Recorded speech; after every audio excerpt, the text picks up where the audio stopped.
happy, yeah. Smile, happy, smile, happy, smile, smile, smiley face. Smile, smile, happy, yeah. Smile, smile, smile, smiley face. 안녕하세요, 구독자 여러분. 예, 최지우 변호사입니다. 날씨가 진짜 너무너무 더워졌습니다. 이 더울 때 정말 건강관리 유의하시고요. 그다음에 저희 유튜브도 많이 시청 부탁드립니다. 네.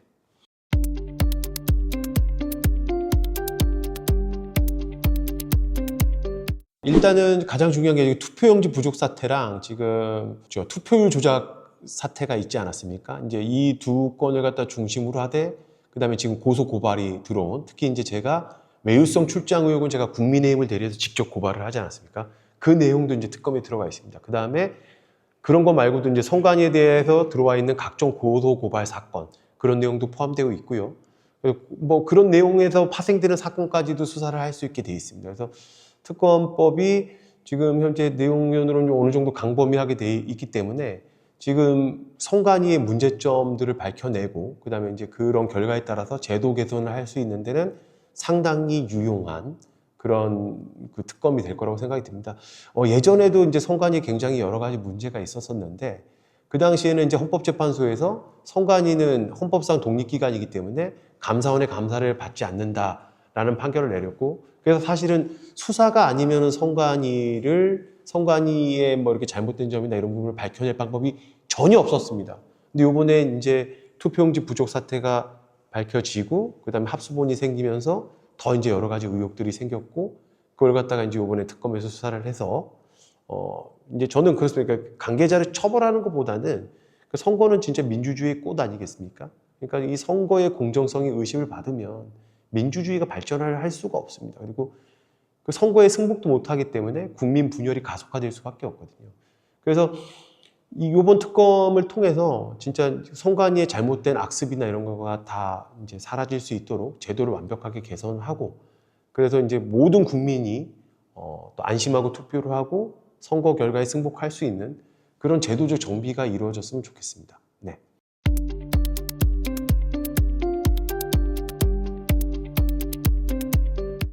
그러니까 이게 사실 첫 번째로 이제 그거에 대한 답변을 드리기 전에, 사실 지금 뭐 부정선거론자라고 해갖고 이 사람들을 폄훼하고 막 이러는데, 사실 부실선거나 부정선거나 이건 말장난이에요. 이게 어떻게 됐든 간에 중요한 거는 이 선거가 공정하게 운영이 되느냐가 중요한 거고, 이 표현은 부정선거라고도 할 수 있고 부실선거라고도 할 수 있어요. 물론 이게 고의가 있었다면 부정선거인 거고, 고의가 없었으면 부실선거라고 하지만, 이게 고의가 있었느냐 없었느냐가 중요한 게 아니라 이 선거의 공정성을 했느냐 아니냐가 더 중요한 거라고 생각하거든요. 그래서 저는 이게 부정선거든 부실선거든, 제가 수차례 말씀드리지만 민주주의의 꽃이 선거인데, 이 선거를 갖다가 우리 국민들이 믿지 못한다? 그럼 민주주의가 발전을 할 수가 없거든요. 이거는 무조건 제도 개선을 해야 되는 거고, 이 부분에 있어서는 철저한 수사를 통해서 진상규명을 해야 되는 사안입니다. 이걸 막으면 안 되죠. 그래서 일단은 저는 그런 말씀을 드려요. 그러니까 자꾸 뭐 일부 뭐 특정 계층에서 뭐 부정선거론자라고 해서 폄훼하고, 이걸 어떻게든 간에 이 이슈를 갖다가 어떻게 보면 죽이려고 하는 거거든요. 이 부정선거론자들이 주장하는 걸 우리가 왜 받아들여 갖고 해? 이거는 사실은 그러니까 정치적 목적에 의한 공격이에요. 그래서 저희는 개인적으로 그렇게 생각합니다. 부정선거다 부실선거다 이거는 말장난이다. 중요한 거는 이 선거의 공정성을 확보할 수 있는 그런 제도가 완비되어 있냐? 그건 아니거든요. 그러면 선관위에 문제가 없냐? 그것도 아닙니다. 선거에 문제가 있으니까 선거제도 개선을 위해서 잘못된 점을 수사해야 된다. 그거 맞습니다. 그래서 일단은 그 부분을 갖다 먼저 지적을 하고 싶습니다. 그 다음에 두 번째로는 그 투표율, 지금 뭐 결국에는 그거예요. 그러니까 선관위 입장은 이겁니다. 투표율을 중간에 조작을 했는데, 조작을 하긴 했지만 최종 투표율은 맞기 때문에 우리는 이거는 사실 문제 없지 않냐 이런 거고, 그 다음에 투표율을 조작을 한 거지 투표 결과를 조작한 건 아니다. 그렇기 때문에 이거는 뭐 당연히 우리는 부정선거가 아니다라고 주장을 하는데, 제가 봤을 땐 부정선거가 맞습니다. 일단 특정 계층인 투표율이 높으냐 낮으냐에 따라서 이익을 받는 집단이 있어요. 그래서 예를 들어서 만약에 이번에 투표율이 높아야 국민의힘이 유리하다라고 생각하시는 분들이 있는데, 갑자기 투표율이 내 생각보다 높아. 그러면 야, 나 하나 좀 안 가서 투표를 안 해도 되겠네? 이러면 국민의힘이 손해를 보는 거지 않습니까? 그러니까 투표율과 투표 결과는 상당한 영향을 미치는 관계예요. 그런데 투표율만 조작했지 투표 결과를 조작하지 않았기 때문에 부정선거가 아니다? 이거는 말이 안 됩니다. 이거는 부정선거가 맞아요. 그리고 투표율도 실시간마다 어차피 결과는 마찬가지인 거예요. 결국에는 이 결과는 마찬가지이기 때문에 최종 투표율은 건들지 않았다는 거거든요. 이게 시간대별 투표율도 선거에 미치는 영향이 엄청나게 큽니다. 그렇기 때문에 그 시간대별 투표율을 조작했다는 것만으로도 사실은 이거는 뭐 속칭 말하는 부정선거라고 봐야죠. 왜냐하면 제가 아까도 말씀드렸지만 부실선거는 고의가 없는 거고 부정선거는 고의가 있는 거예요. 근데 투표율 조작 지시를 했다는 건 고의가 있었다는 거거든요. 이거는 정말로 그냥 부정선거라고 불러도 됩니다. 이건 부정선거가 맞죠. 그리고 예전에 선관위에서는 뭐 이런 조작은 불가능한, 전산 조작은 불가능하다라고 몇 번 얘기를 했었는데 전산 조작했잖아요. 지금 그게 밝혀진 겁니다. 그 특검에서 조사를 해보면 더 나올 수도 있어요. 이 서버 전체를 갖다 다 들어서 보다 보면 투표 결과에도 전산 조작이 있었을 수도 있다고 생각하거든요. 아니, 투표율 전산 조작을 하는 사람들이 투표 결과 조작을 못할 이유는 없지 않습니까? 시스템상 가능하다는 거예요. 그런 점을 봤을 때는 저는 부정선거는 아니다. 첫 번째 결과는 최종 결과는 맞춰놨기 때문에 부정선거가 아니다. 그다음에 투표율을 조작한 건지 투표 결과를 조작한 게 아니기 때문에 부정선거가 아니다. 이런 주장은 진짜 좀 말이 안 된다고 생각이 들어요. 네.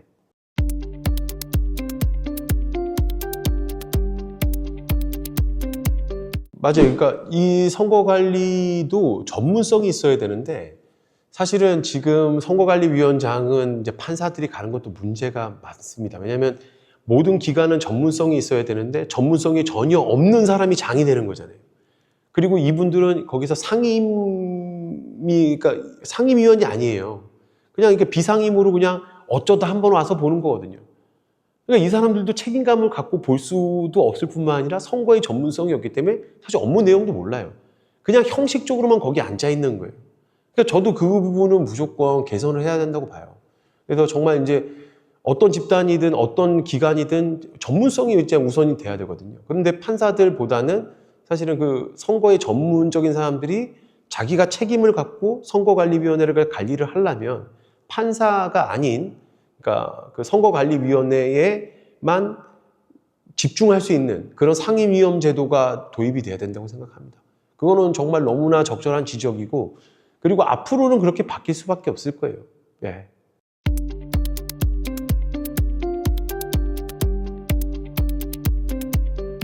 이걸 먼저 아셔야 돼요. 그러니까 첫 번째로는 본인의 정책 실패를 갖다가 본인이 자인한 거다라고 봐야 돼요. 왜냐하면 본인이 대출 규제를 그렇게 걸어놨더니 자기 집도 못 파는 거잖아요.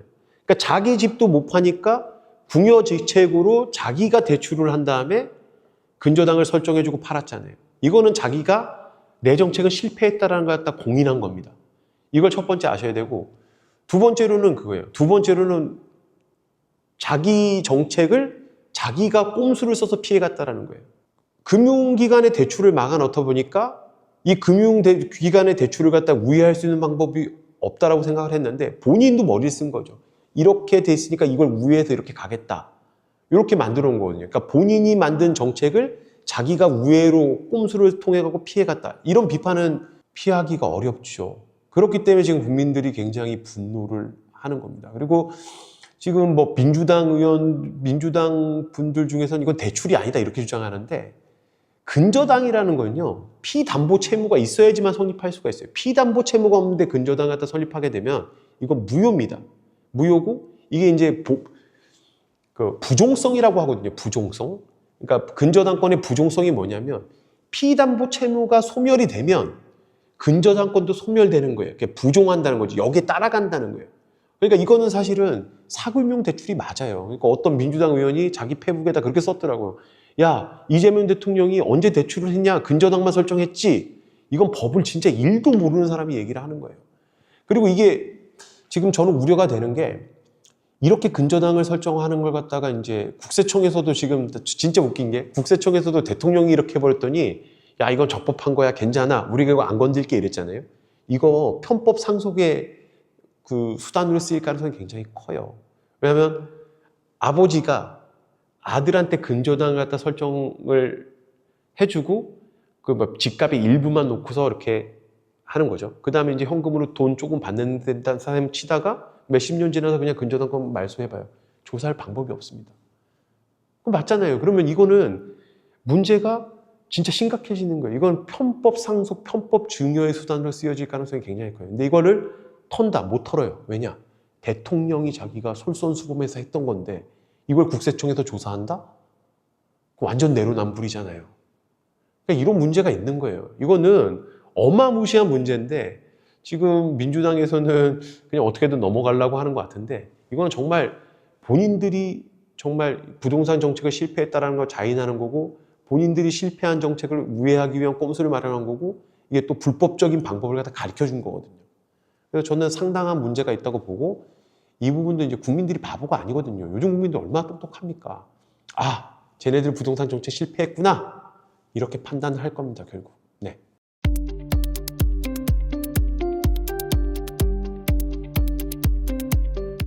일단 우리나라 주식시장이 많이 오른 건 사실입니다. 근데 그게 사실 이게 그 초기만 당시에도 이제 민주당 지지자분들은 이재명 대통령의 정책 때문에 이렇게 올랐다고 생각을 하셨는데 실질적으로 이재명 대통령의 정책 때문에 올랐다면 이재명 대통령의 정책의 수혜주들이 올랐어야 돼요. 근데 그런 주식들은 초반에 반짝 오르다가 말고 다 안 올랐습니다. 그냥 상법 개정의 이슈에 의한 올랐던 주식들, 그러니까 PBR이라고 하죠. 자산 대비 주가가 낮은 낮은 회사들이 많이 오를 거라는데 그런 회사들은요, 조금 오르다 말았어요.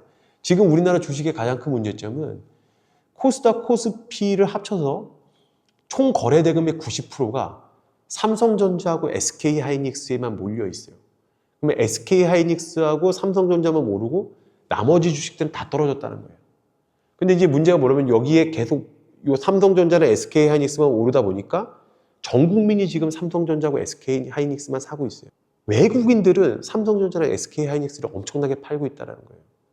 그럼 지금 만약에 이게 고점이라고 생각을 한다면 저는 개인적으로 지금은 고점은 아니라고 생각해요. 아마 올해 연말까지는 조금 더 상승 여력이 있다고 판단을 하고 있는데 이게 고점에 물린 개미들은 사실은 자산을 갖다 엄청나게 날릴 수가 있는 거죠. 그래서 지금 사실 국가에서도 야, 집 사지 말고 주식 사라 이랬는데 결국에는 그 주식 산 사람들은 자산을 갖다가 굉장히 많이 날릴 수도 있는 그런 위험이 있어요.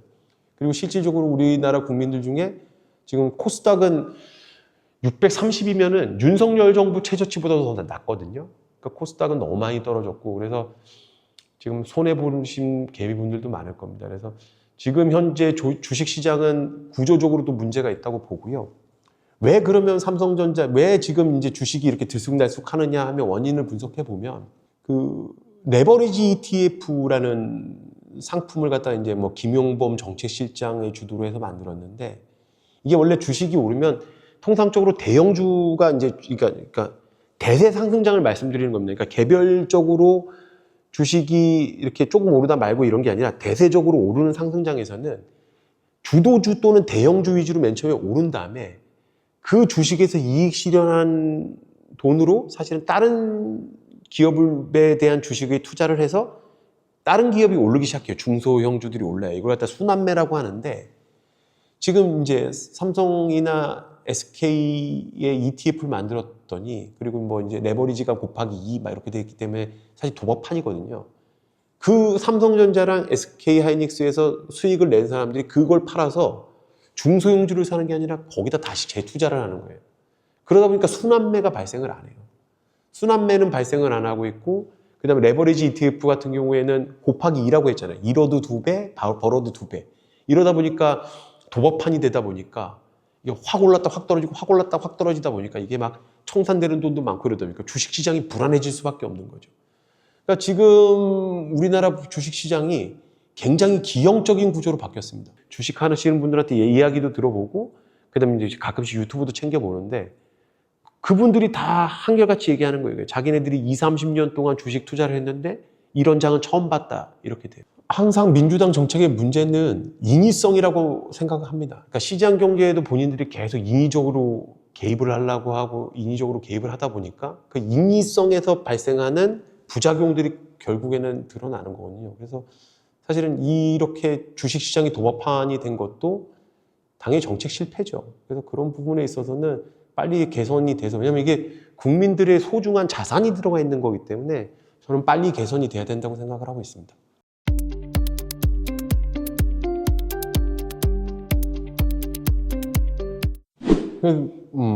지금 말씀을 잘 하셨는데, 그러니까 저는 이거 얘기하면 굉장히 싫어하실 분, 민주당 지지층들이 굉장히 저를 싫어할 수도 있어요. 근데 제가 봤을 때 민주당은 물론 민주화에 있어서 일정 부분 기여를 한 부분이 있습니다. 근데 민주당의 역사를 보면 항상 투쟁의 역사였어요. 항상 적이 있었거든요. 적. 예전에는 뭐 독재 세력이다 이런 게 적이라고 했으면 그 노무현 정권 때서부터는 검찰이 적이었거든요. 근데 사실 검찰을 적으로 삼을 이유가 없는데 이분들은 항상 투쟁의 역사를 살다 보니까 적이 없으면 가상의 적이라도 만들어야 돼요. 그래서 거기를 갖다가 개혁해야 되고 거기를 갖다가 비판해야 되고 거기를 타도해야 된다는 생각을 하고 있고 지지층들은 그걸 되게 좋아해요. 그렇기 때문에 사실 검찰 개혁이라는 것 자체가 한번 보세요. 검찰 개혁이 검찰을 없애는 게 검찰 개혁인가요? 검찰에 뭔가 잘못된 점이 있거나 하면 제도를 개선해야 되거든요. 근데 이 사람들은 그렇게 생각을 안 해요. 그냥 검찰을 없애야 된다. 보복 감정입니다. 그냥 검찰 개혁을 했어. 검찰이 없어졌어. 그랬을 때 국민한테 이익이 되는 게 단 한 가지라도 있나요? 없지 않습니까? 아무리 눈 씻고 찾아봐도 없어요. 왜냐하면 누구나 검찰이 제일 수사를 잘한다는 걸 알고 있고, 그래서 검찰이 지금까지 우리 나쁜 사람들, 나쁜 범죄자들을 갖다가 많이 처벌을 하고 이래서 사회 유지에 기여했다는 건 다 알거든요. 물론 이제 검찰의 권력이 너무 집중화되어 있기 때문에 수사권을 남용했던 부분은 저도 인정합니다. 근데 그러면 이걸 갖다가 실제로 개혁을 하려면 그런 부분을 못하게 해야 되지, 검찰청 폐지가 답이 아니거든요. 이 검찰청 폐지를 한다는 거는 얘네 미우니까 없애겠다는 얘기밖에 안 돼요. 검찰청 없앤다고 해서 국민들한테 도움될 게 1이라도 있어요? 아무것도 없거든요. 정말 아무리 눈 찾고 찾아봐도 없어요. 민주당 지지자분들한테도 물어보세요. 검찰청이 없어지고 검찰이 없어지면 국민들한테 무슨 이득이 있냐? 아무것도 없다고 할 거예요, 그 사람들도. 근데 왜 폐지해야 되냐? 미우니까. 자기네들 정치 수사했으니까. 이렇게 생각을 한다고요. 정치적으로 노무현 대통령 수사해갖고 노무현 대통령이 자살하지 않았냐? 그리고 뭐 이재명, 윤석열 대통령이 당선됐을 때 이재명이 검찰이 수사하지 않았냐? 이렇게 얘기를 해요. 그런데 제가 한번 그분들한테 이야기를 해주고 싶어요. 검찰 권력을 가장 정치적으로 잘 사용하는 집단이 민주당입니다. 지금 특검이요. 특검보다 정치검찰이 있습니까? 특검보다 표적 수사하는 데가 있어요? 아무 데도 없어요. 근데 그 특검이 지금 1년이 넘게 진행되고 있어요. 그리고 검찰이 수사권 남용한다고 해서 수사 기소 분리해야 된다고 했잖아요. 근데 지금 특검은 수사 기소를 다 같이 특검에서 해요. 수사 기소가 일치돼 있어요. 거기다가 지금 특검법 개정해서 이제는 공소유지 변호사라는 제도까지 만들어갖고 수사 기소를 일치시키려고 해요. 그러니까 우리 편을 수사하면 정치검찰이고 반대편, 숙청할 대상이 반대 정치 세력을 수사하면은 훌륭한 검찰이 되는 거예요. 완전히 모순적인 거거든요. 이런 부분들을 국민들이 좀 알았으면 좋겠습니다. 그리고 제가 진짜 우려스러운 거는 시스템을 한번 망가지는 데는 지금 1년도 안 걸려요. 오늘도 지금 필리버스터를 하고 있는데 오늘 본회의에서 이제 필리버스터 중단시키고 회의에서 땅땅땅 해버리면 시스템은 이미 망가지거든요. 근데 그 망가지는 시스템은 땅땅땅 10초면 되지만 시스템을 되살리는 데는 몇십 년 걸립니다. 저는 그게 우려스러운 거예요. 우리나라 이제 곧 범죄자의 천국이 될 겁니다. 우리나라 사법제도는 저는 형사사법제도는 최소한 망했다고 생각이 들어요. 네.